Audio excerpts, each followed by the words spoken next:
Good morning. We think it's very notable that since we've woken up this morning, our dog has gotten sick all over our brand new rug, and our toddler threw a toy at our TV and completely shattered it. So as we approach the story of grace on giving and material resources, we have a newfound humility about it. So yeah, this morning, notwithstanding, I have this very distinct memory of a craft I did in the first grade in Sunday school. So Jennifer Welch, it was good to see you this morning. Keep those crafts coming. There's a long-lasting impact on them. But this particular craft was just a makeshift piggy bank. And it sat on the shelf in my childhood bedroom for years and years. I would always see it. And I'd written on the construction paper design on the outside, God loves a cheerful giver. You know, part of this passage is teaching in 2 Corinthians about provisions, about resources, about stewardship, and really about the kind of the attitude that we're supposed to have as we return to God, you know, a portion of what he has given to us. We're supposed to do so cheerfully. Well, truth be told, that cheerful part is challenging. And there's been times in Sarah's and in my life where we have not been consistent on the giving part or the cheerful part. You know, there's been times when we felt like we needed to, hold on to resources that we had because of uncertainty in life. We didn't know what was coming around the corner. You know what the days in the future might bring, and we felt, uncomfortable letting go of the security of things that we had of our resources. What we've come to learn, though, what Sarah and I have come to learn, is that God doesn't, demand a specific amount of giving from us to partner with him in ministry and the work that he's doing in the world.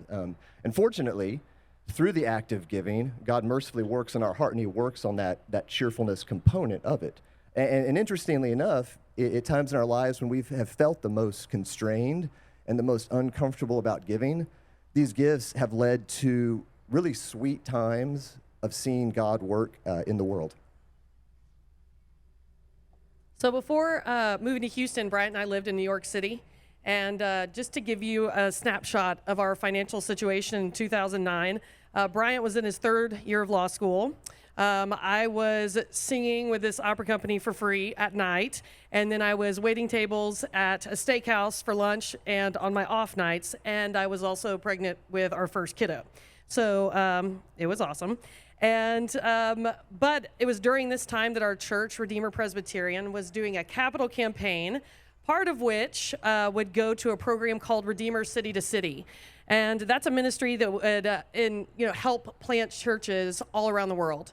On the one hand, we could not fathom committing any of our money to anything other than rent and food and, at that point, health insurance. Yet we felt very called to support this new ministry that was part of the campaign.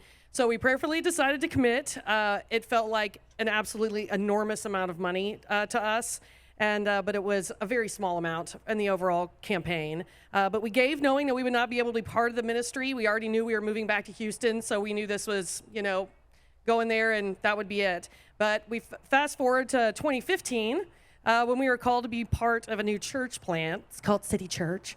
And I don't know if you see where it's going, but when City Church began, it was supported by Redeemer's City to City program, which is now a fully operating ministry.